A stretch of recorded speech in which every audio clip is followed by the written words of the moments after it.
So hello everyone, welcome to Prabhu education. आज हम पढ़ने जा रहे हैं क्लास 12th के बिजनेस स्टडीज़ का चैप्टर 2, जिसका नाम है प्रिंसिपल्स ऑफ मैनेजमेंट। और पार्ट 1, 2 और 3 ये 3 पार्ट्स हम ऑलरेडी डाल चुके हैं, जिसमें हमने मीनिंग, कैरेक्टरिस्टिक्स ने इम्पॉर्टेंस वगैरह कवर कर लिया है। और इसी के साथ साथ हमने ये भी कवर कर लिया है कि जो हमारे हेनरी फियोल हैं उनके 14 प्रिंसिपल्स क्या क्या हैं। और आज इसी के साथ इस चैप्टर में आगे बढ़ते हुए हम यहाँ पे पढ़ने जा रहे हैं कि जो हमारे सेकंड भाई साहब हैं, दूसरे वाले जो भाई साहब हैं, इन्होंने मैनेजमेंट की दुनिया में अपना क्या क्या कंट्रीब्यूशन दिया। तो इनका नाम है F.W. टेलर। क्या नाम है इनका? F.W. टेलर। अच्छा, अब समझते हैं इनकी बात को कि ये जो हमारे F.W. टेलर जी हैं, ठीक है, ये कैसे और कहाँ पे से आए, इन्होंने क्या अपनी पढ़ाई वगैरह की और कैसे इन्होंने कंट्रीब्यूट किया। तो फटाफट, हमने पिछली वीडियो में भी हेनरी फ्यूल के बारे में सारी चीज़ें डिस्कशन की थी, हम इनके बारे में पढ़ेंगे। एक्चुअल में होता यह है कि स्कूल में इसके बारे में पढ़ाया नहीं जाता है, लेकिन क्योंकि हम जब वो सब्जेक्ट पढ़ रहे होते हैं तो मेरा ऐसा सोचना है कि आपको थोड़ा सा उनके बारे में भी जानना ज़रूरी होता है। तो ये जो हमारे टेलर भाई साहब हैं, ये कब पैदा हुए थे? ये पैदा हुए थे, वॉज बॉर्न इन 1856। कहाँ पे?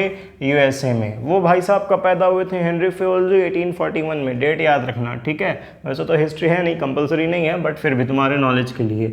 अब इन्होंने भी क्या किया, इन्होंने एक स्टील की कंपनी ज्वाइन की एज अ मैकेनिकल इंजीनियर, ठीक है। उसके बाद इनका ना, ये जब मैकेनिकल इंजीनियरिंग के पोस्ट पे जब ये ज्वाइन किए तो इनके माइंड में ना बहुत सारे, वहाँ पे जब एनवायरनमेंट देखते थे तो उनके माइंड में बहुत सारे थॉट्स आते थे। ये हमेशा कंसर्न रहते थे किस चीज़ को लेके? ये हमेशा कंसर्न रहते थे कि जो वर्कर्स की एफिशिएंसी है, कि वर्कर्स जितने हैं वो उस तरीके से अपने आप को यूटिलाइज कर पा रहे हैं कि नहीं कर पा रहे हैं, क्या कंपनी उन वर्कर्स का यूटिलाइजेशन कर पा रही है कि नहीं कर पा रही है, ठीक है। ये हमेशा और एक चीज़ के बारे में सोचते थे, जो रिसोर्सेस है उसका प्रॉपर इस्तेमाल करना। अब देखो, होता ये है कि मान के चलो कंपनी में 400 वर्कर्स काम कर रहे हैं। अब 400 वर्कर्स में से एक्चुअल में हमको क्या पता है, कंपनी के ओनर को, मैनेजमेंट को पता है कि 400 workers are working in an organisation. But होता ये है कि उसमें से 10 वर्कर तो चाय पीने गया हुआ है, 15 लोग बैठ के लंच कर रहे होते हैं, 10 लोग बाथरूम गए होते हैं, ठीक है, और कुछ लोग बैठ के ताश के पत्ते वगैरह खेल रहे होते हैं। मूवीज़ में जैसा दिखाया जाता है, जो वर्कर का यूनियन होता है उसमें। अब इसमें क्या है कि कंपनी अपने रिसोर्सेज का प्रॉपर यूटिलाइजेशन नहीं कर पा रही है, जिसकी वजह से जो कंपनी का टारगेट है वो सही समय पे अचीव नहीं हो पाता है, ठीक है।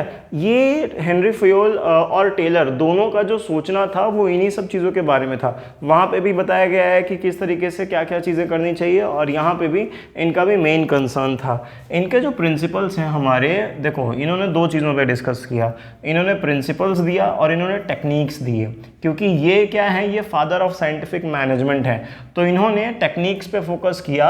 वो टेक्निक्स किस चीज़ पे बेस्ड थे? इनकी ऑब्जर्वेशंस पे, जो भी इन्होंने फैक्ट्री में काम करवाए। ये जब पोस्ट पे गए तो इन्होंने अपना नया नया आइडिया लगाया, नए नए थ्योरम्स लगाए, जिसके बेस पे इन्होंने क्या किया, उस ऑब्जर्वेशन के बेस पे कुछ न कुछ क्या निकाला, एक एक आउटपुट निकाला, जिसको इन्होंने टेक्निक और प्रिंसिपल को मतलब प्रिंसिपल में फ्रेम किया, ठीक है। तो होता ये रहा कि क्योंकि कंपनी में इनका ये जो चीज़ें कंडक्ट करवाते जा रहे थे, तो उससे इनको समझ में आता जा रहा था, अच्छा इस तरीके से काम करवाते हैं। वर्कर को अगर थोड़ा सा बोनस दे दे तो वो खुश हो जाएगा, तो वो और अच्छे से काम करेगा, ठीक है। अगर कोई थोड़ा सा अपर लेवल पे है, सुपरवाइजर है, फोरमैन है, उनको अगर कुछ थोड़ा सा बेटर फैसिलिटीज़ दे दिया जाए तो वो थोड़ा सा और अच्छे से काम करेंगे। तो इनका ना हर एक चीज़ को लेके क्या था, कॉन्सेप्ट जो था वो क्लियर था। देखो, जब मैनेजर का विजन क्लियर होता है, पिछले वीडियो में भी यही बात बोला था, when the vision of the manager is clear then the organization achieves its goal easily। फिर से, when the vision of the manager is clear then the organization achieves its objective easily, ठीक है। तो ये एक बहुत अच्छा सा डेफिनेशन है जब हम विजन के बारे में बात करते हैं। अब देखो, इन्होंने ना बहुत जगह पे अपना कॉन्ट्रीब्यूशंस दिया। तो कॉन्ट्रीब्यूशंस ऑफ टेलर क्या क्या है कि सबसे पहले क्या किया इन्होंने, ये फादर ऑफ साइंटिफिक मैनेजमेंट कहलाए। ये क्या कहलाए? Father of scientific management. और वो जो हमारे भाई साहब हैं, ठीक है, हेनरी फ्यूल जी, वो क्या उनको हम modern management of studies and thoughts कहते हैं, ठीक है। और ये हमारे भाई साहब जो हैं, ये है फादर ऑफ साइंटिफिक मैनेजमेंट। इन्होंने अपना कंट्रीब्यूशन 3 चीज़ों पे, इसमें तुम्हारी 3 पॉइंट्स दिए हुए हैं। देखो, सबसे पहला दिया हुआ है, he published the book on research papers explaining his scientific view on the industrial organisation and management. इन्होंने क्या किया, इन्होंने अपना कुछ पब्लिशिंग बुक्स वगैरह, रिसर्च पेपर्स वगैरह जो है उसको क्या किए, पब्लिश किए, जिन पे इनके क्या थे, साइंटिफिक व्यू थे कि कैसे मैनेजमेंट जो है और जो इंडस्ट्रीज़ हैं वो काम करती हैं। अगला वाला इनका मेजर कंट्रीब्यूशन था किस चीज़ में, publishing the shop management piece rate system and scientific management. ये हम अभी आगे पढ़ेंगे कि साइंटिफिक मैनेजमेंट क्या है, पीस वेज रेट सिस्टम आगे दिया हुआ है, उसको हम पढ़ेंगे, ठीक है। इनका मेन फोकस था अडॉप्ट करने पे। इनका मेन फोकस क्या था, अडॉप्ट करने पे। जैसे हम नोकिया कंपनी का एग्जांपल लें तो नोकिया जो है आज तो मार्केट में उतनी अच्छे से काम नहीं कर रही है, इवन कर ही नहीं रही है, ठीक है। वो इतनी बड़ी कंपनी हो गई, हर चीज़ में फर्स्ट एकदम मजबूत फ़ोन, नए नए टेक्नोलॉजी से अवेयर, लेकिन वो धीरे धीरे जैसे जैसे मार्केट चेंज होता गया ना, जब नए नए टच स्क्रीन वाले फ़ोन आते गए, नया सॉफ्टवेयर आता गया, तो वो जो है वो अच्छे से सर्वाइव नहीं कर सकी, वो एक्चुअल में फाइट नहीं कर सके। जब डायनामिक नहीं होता ना, जब हम टेक्नोलॉजी को अडॉप्ट नहीं करते हैं ना, तो फिर बहुत दिक्कत आती है, जिसकी वजह से कंपनीज जो हैं वो क्या हो जाती हैं, हमेशा मतलब फेल हो जाती हैं मार्केट में, ठीक है। तो इनका जो his focus on the adoption of scientific methods to solve the problem, इनका फोकस हमेशा था कि अडॉप्ट करो, ऐसे मेथड्स अडॉप्ट करो जो कि मैनेजमेंट को प्रॉब्लम दे रहे हों, ठीक है। मैनेजमेंट को ये प्रॉब्लम है, इस तरीके से काम किया जाना चाहिए, मैनेजमेंट को ये प्रॉब्लम है, इस तरीके से काम किया जाना चाहिए। इनके ना पूरे मतलब एकदम थॉट प्रोसेस क्लियर थे। अब तुम सोचो कि किसी इंसान के बारे में तुम अपनी बुक में पढ़ रहे हो तो कितनी बड़ी बात है, ठीक है। आगे बढ़ते हैं तो हम अब देखते हैं कि अब मेन कंटेंट चालू होता है तुम्हारा जो है ये मीनिंग ऑफ साइंटिफिक मैनेजमेंट।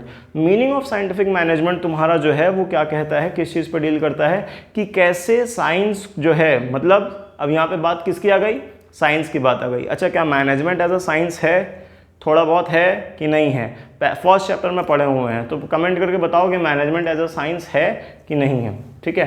चलो अच्छा, अपन देखते हैं यहाँ पे मीनिंग ऑफ साइंटिफिक मैनेजमेंट में क्या बोला है कि it is defined as the application of science for each and every element of management. जी हाँ, क्या बोल रहा है कि it is defined as the application of science. भाई साइंस के जितने भी एप्लीकेशंस हैं, जो भी प्रिंसिपल्स हैं, वो यहाँ पे क्या होते हैं, अप्लाई होते हैं हर एक एलिमेंट में मैनेजमेंट के।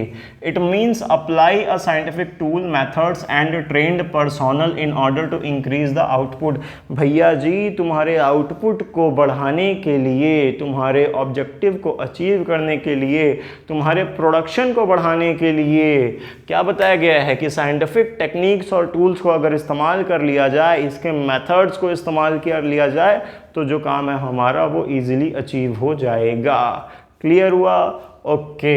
फिर इसके बाद है अगला हमारा, it insist on the replacement of rule of thumb by science, which means decisions should be taken by the manager's will and wishes, but it should not be based it should be based on scientific studies conducted by using scientific tools। अच्छा, ये बोल रहे हैं हमारे भाई साहब कि जो भी मैनेजमेंट के डिसीजंस हैं वो मैनेजर के विश और उसके विल के अकॉर्डिंग तो लिए जाने चाहिए, लेकिन अब कुछ भी डिसीजन थोड़ी ले लेगा, दादागिरी नहीं करनी चाहिए, इसलिए बोला है रूल ऑफ थंब, ठीक है। रूल ऑफ थंब को हटा के, मतलब वो डिक्टेटरशिप वाला जो पार्ट है उसको हटा के क्या करना चाहिए, ध्यान से सोच समझ के काम करना चाहिए, जिससे कि कंपनी का ऑब्जेक्टिव जो हो वो इजीली क्या हो, अचीव किया जा सके। तो ये है हमारा क्या, मीनिंग ऑफ साइंटिफिक मैनेजमेंट। इसके बाद एक बहुत प्यारा सा डेफिनेशन दिया है हमारे एफ.डब्ल्यू. टेलर ने, बहुत प्यारा सा डेफिनेशन है एफ.डब्ल्यू. टेलर का।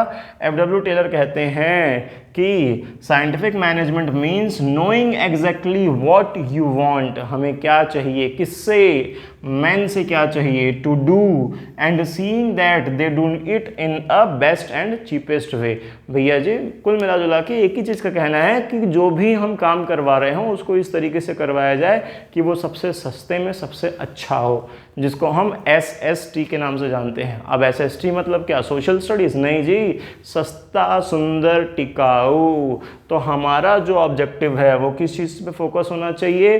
सस्ता सुंदर टिकाऊ तरीके से बेस्ट अचीव किया जाना चाहिए। ठीक है, जो भी आउटपुट है वो क्या हो, एकदम बेस्ट हो, जिसको हम अंग्रेजी में कहते हैं ऑप्टिमम यूटिलाइजेशन ऑफ रिसोर्सेस। समझ में आया? तो ये हुआ हमारा डेफिनेशन। इसका स्क्रीनशॉट ले लो पूरे का, बढ़िया तरीके से नोट्स बना लो, नोट्स बनाते बनाते चलना भाई। ठीक है, आगे हम पढ़ते हैं प्रिंसिपल्स ऑफ साइंटिफिक मैनेजमेंट। तो पहला है हमारा science not rule of thumb. अब जो हमारे ये टेलर भाई साहब हैं ये कहते हैं कि दादागिरी नहीं चलेगी, डिक्टेटरशिप नहीं चलेगा। ठीक है, रूल ऑफ थंब यानी कि अंगूठे की नोक पे काम नहीं करवाया जाएगा। देखो होता ये है कि जो हमारे ये टेलर भैया थे, ये क्योंकि मैकेनिकल इंजीनियर थे किसी कंपनी में, तो इन्होंने बहुत सारी चीज़ें देखी होगी, सीखी होगी, और फिर कुछ ना कुछ चीज़ें अमेंड करके यानी कि चेंज करते करते क्या किया होगा, ऑब्जर्व करके एक नतीजे पे पहुँचे होंगे। तो यहाँ पे भी यही बता रहा है कि इस प्रिंसिपल के अकॉर्डिंग टेलर ने ये इंसिस्ट किया कि there must be thinking before doing. ठीक है, मतलब कि कुछ भी चीज़ करना हो, कोई भी चीज़ करनी हो, उसके पहले क्या है, हमको सोचना पड़ेगा कि कोई भी चीज़ ऐसे ही मतलब धड़ल्ले से नहीं डिसीजन ले लेना कि हाँ नहीं काम करो, उस मिस्त्री को निकाल दो, इस वर्कर को ले आओ, उसको वहाँ ट्रांसफ़र कर दो। भाई सोचो पहले कि हाँ एक्चुअल में क्या वो काम कर पाएगा या उसकी ज़रूरत है, नहीं है, ज़बरदस्ती का क्यों करना। ठीक है, तो ये रूल ऑफ थंब में नहीं होता। रूल ऑफ थंब में क्या होता है, जो मन में आया अनाप शनाप कर दी है कि हाँ इसको यहाँ ट्रांसफ़र कर दो, उसको वहाँ कर दो। भाई सोचो पहले कि क्या एक्चुअल में उसकी ज़रूरत है, अगर है तो ठीक है। तो रूल ऑफ थंब क्या कहता है, रूल ऑफ थंब का मतलब तो हमको पता है डिक्टेटरशिप है। जबकि यहाँ पे जो टेलर बोल रहे हैं वो बोल रहे हैं कि scientific decisions are based on cause and effect relationship. हम एक चीज़ और पढ़े थे कॉज एंड इफेक्ट रिलेशनशिप के बारे में कि मैनेजमेंट तो पूरा कॉज एंड इफेक्ट रिलेशनशिप पे बेस्ड है। ठीक है, इसके कैरेक्टरिस्टिक्स में ये भी आ जाता है। तो ये भी वही बोल रहा है कि साइंटिफिक डिसीजंस जो है वो कॉज एंड इफेक्ट रिलेशनशिप पे बेस्ड हैं। कोई भी जो भी मेथड्स ऑफ प्रोडक्शन का उस पे बेस्ड है। ठीक है, तो कुल मिला जुला के एक चीज़ हुआ कि भैया दादागिरी नहीं चलेगी, science not rule of thumb. Rule of thumb के हिसाब से जो है काम नहीं करेगा, जोर ज़बरदस्ती से कोई काम नहीं करवा सकता। ठीक है, उसी को आगे बढ़ाते हुए अगला वाला प्रिंसिपल कहता है हार्मनी नॉट डिस्कॉर्ड। ठीक है, ये ब्लैक वाला पेन एक बार चेंज कर लेते हैं। तो हार्मनी नॉट डिस्कॉर्ड। अब देखो हार्मनी नॉट डिस्कॉर्ड का मतलब, हार्मनी मतलब शांति से रहना, पीसफुली रहना। ठीक है, तो अब यहाँ पे भी इसी चीज़ के बारे में हम डिस्कस कर रहे हैं कि जो हमारा हार्मनी नॉट डिस्कॉर्ड है ये क्या बोल रहा है इस प्रिंसिपल के हिसाब से कि जो भी लोग हैं, क्योंकि यहाँ पे हमारे कौन कौन है, दो लोग हैं जो काम करते हैं। ठीक है, ऑर्गेनाइजेशन में जो भी काम है वो एक साथ मिल के करना चाहिए, अलग अलग तरीके से। मतलब ऐसा हुआ कि सास बहू जैसा झगड़ा करके नहीं काम होना चाहिए। ठीक है, वर्किंग एनवायरनमेंट है, क्योंकि इसका मेन मोटो होता है प्रॉफिट कमाना, तो सारी चीज़ें क्या है, सही चीज़ें के हिसाब से सही तरीके से चलना चाहिए। देखो generally two groups workers groups and management group. अच्छा, दो ग्रुप्स हैं यहाँ पे, एक है हमारा वर्कर का ग्रुप और एक है हमारा मैनेजमेंट का ग्रुप। ये जो है ये ऑर्गेनाइजेशन में एज अ राइवल वर्क करते हैं, दुश्मन है हमारा। क्यों दुश्मन है, समझो दुश्मन क्यों है। होता ये है कि वर्कर्स को लगता है कि उनकी सैलरी या जो भी वेजेस है वो बहुत कम है और उनके पास काम बहुत ज़्यादा है। ये हुआ वर्कर्स के दिमाग का पहला थॉट प्रोसेस। और मैनेजमेंट का दिमाग का थॉट प्रोसेस ये है कि अरे ये किसी काम के नहीं है, फालतू लोग हैं। ठीक है, मतलब इनका, अब देखो दोनों का सोचना जो है वो क्या है, अलग है। तो अब क्योंकि ये जो सोचना अलग है, जिसकी वजह से दोनों एक दूसरे के दुश्मन बन के बैठे हुए हैं। ठीक है, कांटे की टक्कर होती है। जो अच्छा ऑर्गेनाइजेशन होता है ना, जैसे टाटा हो गया, गूगल हो गया, ये क्या करते हैं, अब तुम सोचो कि गवर्नमेंट हॉलीडे मिला हुआ है, तुम उस दिन भी वर्कर्स को बुला ले रहे हो, एम्प्लॉयज़ को बुला ले रहे हो काम करने के लिए। ठीक है, जहाँ पे क्या होगा, बिल्कुल यही चीज़ होगा, डिस्कॉर्ड हो जाएगा, मतलब डिस्टर्ब हो जाएगा, कॉन्फ्लिक्ट हो जाएगा। भैया वर्कर्स जो हैं वो कंपनी से क्या रहेंगे, खुश नहीं रहेंगे। काम कुछ है नहीं, ज़बरदस्ती का बुला लिए, काम बढ़ा बढ़ा के उनको काम देने लगे। ठीक, तो हार्मनी नॉट डिस्कॉर्ड कहता है कि ऐसा नहीं होना चाहिए। वर्कर्स को क्या लगता है, they think they are underpaid, उनको लगता है उनकी जो वेजेस है वो कम है और ओवर बर्डनड है, उनकी जो काम है वो उनके ऊपर बहुत ज़्यादा लोड डाल दिया गया है। इसके बाद बोल रहा है मैनेजमेंट क्या सोचता है कि ये जो है गुड फॉर नथिंग है, किसी काम की नहीं है, ठीक है। तो टेलर क्या कहते हैं अब यहाँ पे, ये समझने वाली बात है। Taylor insisted that group should change their attitude, जो भी दोनों ग्रुप्स हैं, वो वर्कर्स ग्रुप हो या फिर मैनेजमेंट ग्रुप हो, एक दूसरे के लिए अपना जो थॉट प्रोसेस है, जो एक एटीट्यूड है वो चेंज करे, ठीक है। जिसको हम एक टर्म के नाम से जानते हैं, बड़ा प्यारा सा हमारा टर्म है मेंटल रिवॉल्यूशन। क्या टर्म है, मेंटल रिवॉल्यूशन। अब समझने वाली बात है, देखो मैनेजर्स में एक चीज़ और बोला गया है, लास्ट वाला पॉइंट यहाँ पे है, अगर दिख नहीं रहा होगा तो मैं रीड कर दे रहा हूँ, ठीक है। Managers should share the gains of the company with the workers, then the workers will give their best. अच्छा, अब सीधी सी बात है, हमको समझ में आ गया, क्योंकि कंपनी क्या करती है, प्रॉफिट कमाती है वर्कर्स के बदौलत। तो कंपनी अगर जब ज़्यादा गेन क्या होता है, प्रॉफिट और गेन में हम थोड़ा सा फ़र्क देखते हैं कि प्रॉफिट जो होता है वो होता है डे टू डे बेसिस पे काम किया जाने वाला पार्ट, ठीक है, ये डे टू डे बेसिस पे ये प्रॉफिट हो गया हमारा। जब हम गेन के बारे में बात करते हैं तो ये जो हमारा गेन है ना, ये इस प्रॉफिट से, मान के चलो तुमने सोच के रखा था इस साल 2 लाख रुपए का प्रॉफिट कमाओगे, लेकिन कमा लिए 3 लाख रुपए का प्रॉफिट, ठीक है। तो ये 3 लाख रुपए का जो प्रॉफिट कमाए, कैसे कमाए भाई, वर्कर्स के बदौलत ही तो कमाए 3 लाख का प्रॉफिट। प्रोडक्शन हुआ होगा तभी तो माल बेचा गया होगा, प्रोडक्शन के बाद ही तो हम क्या किए होंगे, उसको सेल किए होंगे तो पैसा आया होगा। अब 1 लाख रुपए का क्या हुआ, एक्स्ट्रा पैसा आया। प्लानिंग कितनी की गई थी, गोल कितना था, 2 लाख रुपए का, प्रॉफिट कितने का आया, 1 लाख रुपए का, प्रॉफिट सोचे कितने का था, 2 लाख रुपए का, अब पैसा आया कितना, 3 लाख रुपए आया, तो 1 लाख रुपए एक्स्ट्रा आ रहा है। अब क्योंकि 1 लाख रुपए जब एक्स्ट्रा आ रहा है तो वो गेन होता है, ठीक है। अकाउंट्स के फर्स्ट चैप्टर में जो वीडियो है उसमें भी प्रॉफिट और गेन का डिफरेंस बताया हुआ है। क्योंकि 1 लाख रुपए का गेन आया तो अब जाहिर सी बात है ये क्या है हमारा, ये भी देखो, ये पूरा पैसा किसके पास जाएगा, मैनेजमेंट के पास जाएगा।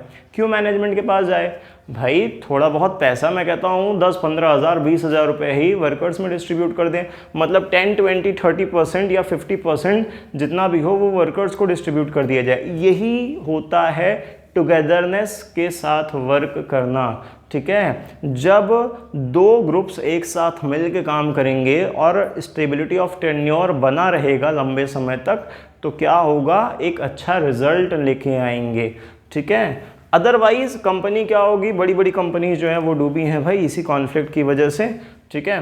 तो ये हो गया। आगे बढ़ते हैं, तीसरा वाला।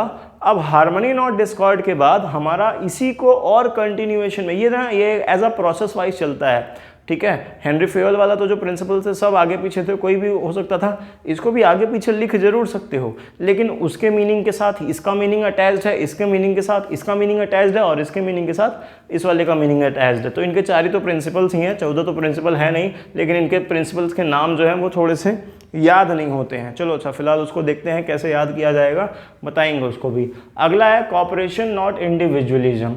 अब देखो, अब क्या बोल रहा है कि वर्कर्स को और जो भी मैनेजमेंट है उनको, दोनों को एक साथ कॉपरेट करके काम करना चाहिए। भाई जाहिर सी बात है, तुम कुछ नहीं, तुम ये सोचो कि तुम्हारे घर में एक काम वाली बाई अगर आती है, वो अगर तुम्हारे साथ कॉपरेट ना करे या तुम उसके साथ कॉपरेट ना करो, तुम उसको ज़ोर से चिल्ला दो, ऐसे नहीं काम करेंगे, ये नहीं करेंगे, तुम 2 दिन एब्सेंट क्यों थी, आई क्यों नहीं, छोड़ के चली जाएगी, काम तुम्हारा रुक जाएगा, उसको तो फिर कहीं तीसरे चौथे जगह नौकरी मिल जाएगी। ऐसा नहीं है कि तुम्हारे पास जो है वो नई बाई नहीं मिलेगी, लेकिन क्या होगा, फिर उसको तुम समझाओगे भाई ऐसे करना है, ये करना है, टाइम वेस्ट है, ठीक है। इसी तरीके से ऑर्गेनाइजेशन में भी होता है, जब कोई नया एम्प्लॉय आता है, देखो पहले अच्छा क्या लिखा हुआ है, फिर इसके बाद, क्योंकि सारी चीज़ें इसी में है। अगला है it is the extension of harmony not Discord. क्या है, इसी का अगला पार्ट है, इसी को आगे बढ़ाते हुए, तो it is an extension of harmony not Discord. Workers और मैनेजर जो हैं वो एक साथ कॉपरेट करके काम करें, ठीक है, एक दूसरे के साथ क्या करें, कॉपरेट करके काम करें, भाई मिलजुल के काम करो, ठीक है, जिससे गोल अचीव किया जाए। Management should take workers in confidence before setting up the targets for them which will help them to achieve the goal. अच्छा ठीक, अब बात हो रही है कि जो मैनेजमेंट है वो क्या करे, वर्कर्स को पहले कॉन्फिडेंस मिले। भैया तुमको वर्कर्स को अपने साथ मिलाना पड़ेगा, ठीक है, तब क्या होगा, उसको तुम काम बताओ, उसको बोलोगे कि अच्छा तू इतना काम कर देगा, तुम इतना काम कर लोगे, तो फिर वो उतना काम करने के लिए तैयार हो जाएगा। एक्स्ट्रा भी काम करवाया जा सकता है अगर तुम वर्कर्स को खुश कर दिए तो। क्या चाहिए उनको, पैसा ही तो चाहिए। अरे 200-400 एक्स्ट्रा, जितना भी जो भी एक दिन की उनकी वेज होती है एक्स्ट्रा दे दो। ज़्यादा काम करवाना है ना, वो क्या है तुम्हारे पास फिर हमेशा अटैच्ड रहेंगे। ठीक है, तो ये हुआ। Management should welcome suggestions of the workers and reward for them. अब देखो, मान के चलो ये थोड़ा सा एकदम लोअर लेवल पे तो नहीं है, उससे थोड़ा सा अपर लेवल पे है कि वर्कर्स जो हैं या जो भी एम्प्लॉयज़ हैं, मैनेजमेंट क्या है करना चाहिए, उनकी वेलकम करनी चाहिए आइडियाज़ के, नए थॉट्स की, कि किस तरीके से काम किया जाना चाहिए, ये वाला मेथड अपनाया जाए, वो वाला मेथड अपनाया जाए, कैसे काम किया जाए। ठीक है, तो उससे क्या होगा, उनको ऐसा लगेगा कि अरे हाँ यार, मेरा बॉस जो है वो मेरी बात सुनता है या थोड़ा सा एक बार क्या करता है, कंसीडर करता है, तो उसको एक बिलोंगिंगनेस की फीलिंग आएगी। तो वो क्या होगा, हैप्पीली उस ऑर्गेनाइजेशन में काम करने के लिए रेडी रहेगा। ठीक है, कि अरे नहीं कंपनी में हमारी भी थोड़ी सी वैल्यू है, उस वैल्यू के साथ में मतलब अगर अब अपनी इज्जत यहाँ पे बनी हुई है तो एक काम करते हैं, यहीं पे लंबे समय तक काम करते हैं। ठीक है, तो ये होना चाहिए यहाँ पे। फिर इसके बाद अब तुम उससे थोड़ा बहुत एक्स्ट्रा काम भी करवा लोगे तो वो बिल्कुल कर देंगे, खुशी खुशी कर देंगे कि अच्छा ठीक है, इतना तो दे ही रहा है भाई हमारा मैनेजमेंट हमको। ठीक, workers should not go on strike for their unreasonable demand, must be open for communication system. ठीक है, पहली बात तो कम्युनिकेशन सिस्टम जो है वो क्या होना चाहिए, ओपन होना चाहिए। दूसरा है वर्कर्स को ना क्या करना चाहिए, ज़बरदस्ती का जो वो पुरानी मूवीज़ में देखोगे तो दिखाता है, जो वर्कर यूनियन होता है वो यूनियन क्या करता है, फैक्ट्री के आगे बैठ जाता है, नहीं हमारी तनख्वाह बढ़ाओ, हमारी सैलरी बढ़ाओ, ये हमको ये करो, हमको वो करो, ज़बरदस्ती का, उसका कोई मतलब नहीं होता है। ठीक है, जापान में क्या होता है, बहुत प्यारा सा एकदम एग्जाम्पल है, तुम्हारे बुक में भी दिया हुआ है। जापान में क्या होता है, जब जापान में कुछ भी डिमांड होती है वर्कर्स की ना, तो वो क्या करते हैं, वो काला पट्टी जो है वो बांध देते हैं कई सारे जगहों पे अपने सर पे। ठीक है, काम करते रहेंगे लेकिन वो एक काली कलर का पट्टी बांध देते हैं। उससे होता क्या है कि मैनेजमेंट को क्या होता है कि समझ में आ जाता है कि अच्छा ये किए हैं, जिसका मतलब क्या है कि they are actually not happy from us.